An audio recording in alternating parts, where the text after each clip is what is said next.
Então vamos lá. A agenda do presidente hoje à tarde ele se encontra na cidade de São Paulo fazendo gravação em 2 programas de televisão no SBT. Com relação à posição do presidente em relação às manifestações. O presidente considera que os brasileiros foram às ruas de forma espontânea e pacífica, e ele vem reforçando essa ideia. Para ele, as manifestações foram um sinal que a sociedade não perdeu as esperanças de que seus anseios serão escutados pelos dirigentes do país. Segundo ele ainda, abro aspas, essa voz das ruas não pode ser ignorada. É hora de retribuirmos esse sentimento. O que devemos fazer agora é um pacto pelo Brasil. Estamos todos no mesmo barco e juntos podemos mudar esse país. Visita ao Nordeste. O presidente participou na última sexta-feira, como sabido por vocês, da reunião do Conselho Deliberativo da SUDENE, oportunidade em que foi aprovado o Plano de Desenvolvimento do Nordeste. O ministro do Desenvolvimento Regional, Gustavo Canuto, anunciou um acréscimo de 4 bilhões de reais no Fundo Constitucional de Financiamento do Nordeste, o FNE, cujos recursos serão aplicados em financiamentos na região destinados a projetos de infraestrutura e outro bilhão ao Programa Nacional de Microcrédito Produtivo Orientado. O fundo, este que eu vos citei, é um dos 3 constitucionais criados para implementar a política de desenvolvimento regional. Os outros são o do Centro-Oeste, o FCO, e o do Norte, o FNO. Prioritariamente, os recursos são voltados a atividades de pequeno e médio porte, mas também atendem a grandes investidores. Ações do governo em prol do setor de transportes rodoviários. O governo continua adotando medidas para viabilizar a melhoria nos serviços do transporte rodoviário brasileiro, para reduzir os custos e melhorar a vida dos embarcadores, transportadores e autônomos. O ministro da Infraestrutura, Tarcísio Gomes de Freitas, lançou hoje em Vila Velha, Espírito Santo, junto com o governador Renato Casagrande e o diretor-presidente da Companhia Docas do Espírito Santo, Júlio Castiglione, o projeto piloto do Documento Eletrônico de Transporte, que é o DT-ECO, que visa unificar cerca de 20 documentos que atualmente são exigidos nas operações de transporte de carga e passageiros. O Ministério da Agricultura, Pecuária e Abastecimento fez um balanço da viagem que a comitiva brasileira realizou em 4 países, a saber, China, Japão, Vietnã e Indonésia. Durante a viagem, ocorreram diversas reuniões com ministros, investidores, empresários e executivos de bancos. Em linhas gerais, os resultados foram considerados relevantes pela nossa ministra Tereza Cristina, em função da oportunidade de apresentação das potencialidades brasileiras no agronegócio de commodities e da pecuária, e a identificação das demandas e oportunidades de aumentar o volume de recursos investidos no Brasil em diversos setores, tais como a biotecnologia, a suinocultura e a infraestrutura de ferrovias. O Brasil comemora nesta segunda-feira, 27, o Dia Nacional da Mata Atlântica. Nesse sentido, o Ministério do Meio Ambiente implementou o projeto Biodiversidade e Mudanças Climáticas na Mata Atlântica, no contexto da cooperação para o desenvolvimento sustentável Brasil-Alemanha. O projeto utiliza a abordagem de adaptação baseada em ecossistemas, cuja sigla é ABE, que inclui o uso da biodiversidade e dos serviços ecossistêmicos como parte de uma estratégia maior para ajudar pessoas a se adaptarem aos efeitos adversos da mudança do clima e eventos climáticos extremos. Para amenizar esses efeitos, o projeto identificou riscos climáticos para toda a Mata Atlântica. Com o auxílio de processos participativos, definiu medidas para mais de 210 mil hectares na região. As medidas estão incluídas em diversos planos municipais de conservação e recuperação da Mata Atlântica. Com essas e outras ações, em parceria com governos estaduais e municipais, instituições da sociedade e populações locais, o MMA busca tornar o Dia da Mata Atlântica um momento de reflexão e conscientização sobre a importância da conservação da biodiversidade das florestas tropicais para a proteção das pessoas em relação aos efeitos da mudança do clima. Eu agora me coloco à disposição de vocês para as perguntas que se fizerem necessárias.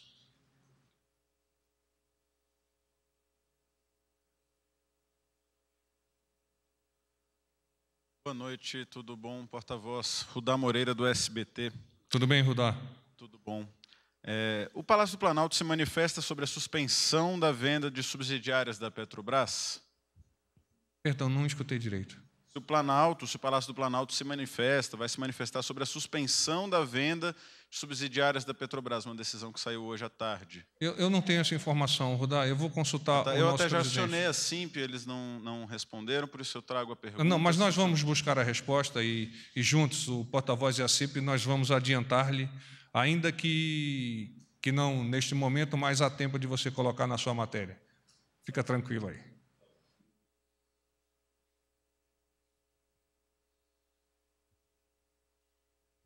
Boa noite, porta-voz Lisandra Paraguaçu, da Reuters. Como vai, hoje, tudo bem? Tudo bem. O líder do PSL no Senado hoje reafirmou para a gente que vai apresentar um destaque para tentar fazer o COAF voltar ao Ministério da Justiça, como estava no projeto original do governo. Apesar do presidente ter pedido na quinta-feira que os parlamentares votassem a MP no Senado como estava.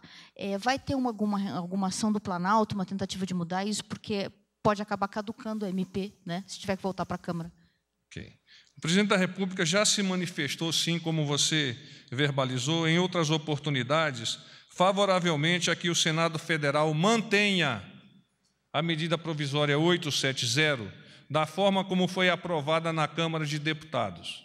O governo considera que, em grande parte, o texto original foi acatado naquele relatório e aguarda, então, o prosseguimento das atividades regimentais daquelas casas para a conclusão e firma final daquela medida provisória.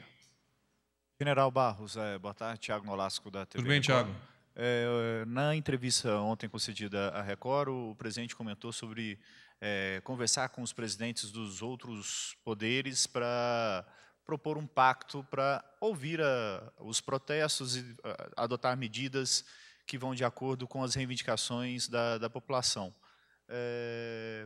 O governo já sabe de que forma é possível fazer isso?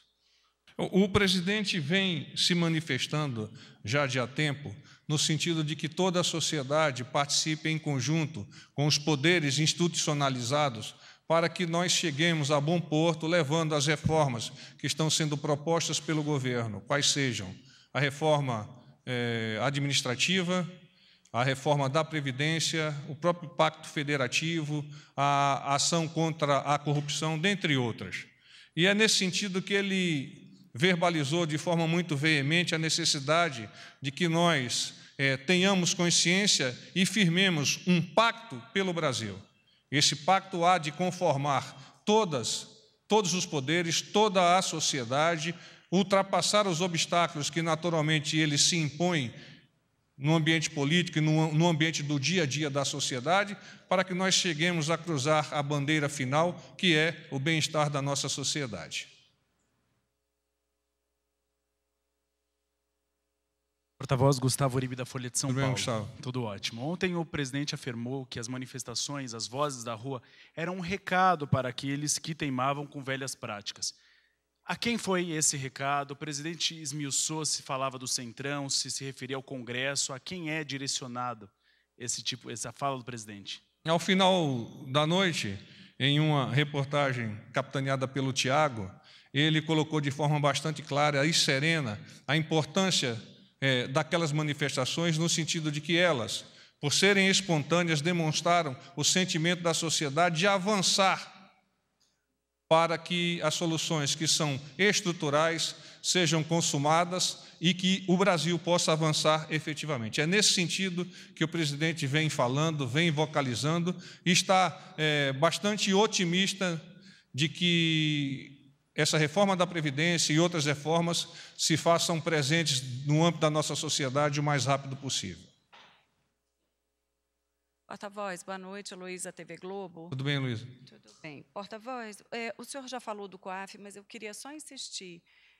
Não fica ruim o líder do partido, do presidente, insistir que o COAF volte, ou seja, teria que voltar a MP para a Câmara, levaria mais tempo, não está havendo aí uma falta de comunicação, o presidente tem a intenção de conversar com o líder? O presidente, por favor, conclua. O presidente ele se coloca aberto ao diálogo com todos os parlamentares, obviamente com os parlamentares do seu partido. Mas o entendimento do presidente nesse momento é que o Congresso, a Câmara inicialmente e agora o Senado, no entendimento de acelerar um processo de estruturação do governo, deve enxergar esse processo de uma forma bastante objetiva.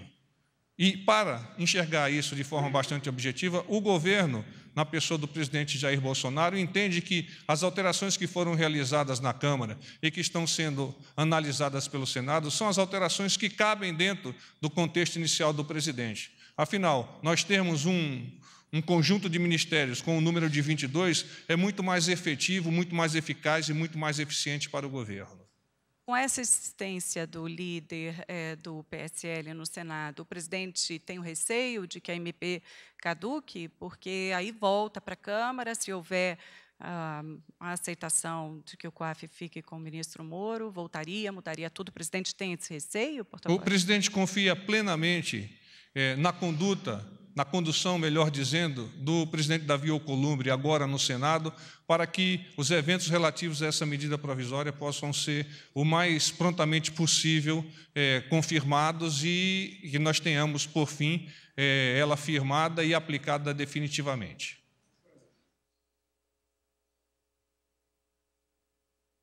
Boa tarde, porta-voz. Jussara Soares, do Jornal Tudo Globo. bem, Jussara? Tudo jóia. Porta-voz, eu tenho duas questões. Uma, eu queria saber das viagens do presidente, quais são as próximas, o que a gente já tem confirmado. E a minha outra questão é o seguinte: o presidente não participou das manifestações, mas ele exaltou os atos nas suas redes sociais. Fez isso ontem, ao longo do dia, voltou a fazer hoje, agora pelo pronunciamento agora do senhor também. Na avaliação do governo, apesar do presidente afirmar que os atos são espontâneos, essa deferência não é uma forma de incentivo a esses atos? Vamos à tua primeira pergunta, viagens do presidente. A previsão das próximas viagens nas seguintes datas. Dia 5 de junho, a Barra do Garças, Aragarças, ambas ficam coladas por meio de uma ponte, embora ainda não confirmado, e é uma atividade relativa ao meio ambiente. Nesse mesmo dia, decolamos para Buenos Aires, onde vamos, numa visita de Estado, participarmos na noite do dia 5 e no dia 6, plenamente, firmando acordos e sendo recebido pelo presidente Macri naquele país. No dia 13 de junho, há uma previsão de ida a Belém, ainda com agenda em aberto, para a participação de um culto. No dia 14 de junho, em São Paulo, a abertura da Copa América. No dia 15 de junho, em Santa Maria, Rio Grande do Sul, para a Festa Nacional da Artilharia, que é feita sempre naquela cidade, ano a ano, assim como foi da Cavalaria em Porto Alegre. Eu tenho que falar da infantaria, senão o pessoal vai ficar bravo comigo, e da infantaria lá no Ceará, não é? Existem outros locais onde as armas são comemoradas, mas eu vou me quedar apenas nessas. No dia 20 de junho, uma previsão de ida a São Paulo e depois ao Rio de Janeiro, ainda sem aferição exatamente de qual atividade. No dia 21 de junho, um evento na Maria. E, por fim, de 25 a 30 de junho, a participação do presidente no G20 no Japão.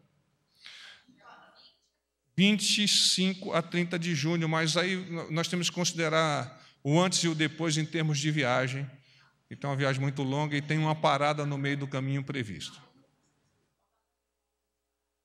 Ceará, não. Ceará é a infantaria que comemora lá o Brigadeiro Sampaio.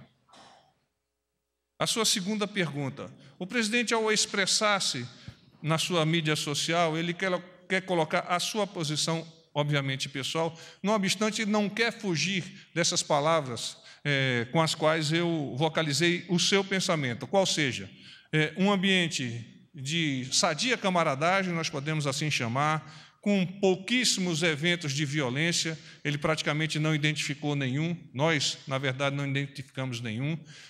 A espontaneidade foi o mote desse movimento, e é em cima desse contexto de características que são positivas que o presidente vem reafirmando e vem opinando a respeito desse conjunto de manifestações. E é isso. Paz e bem.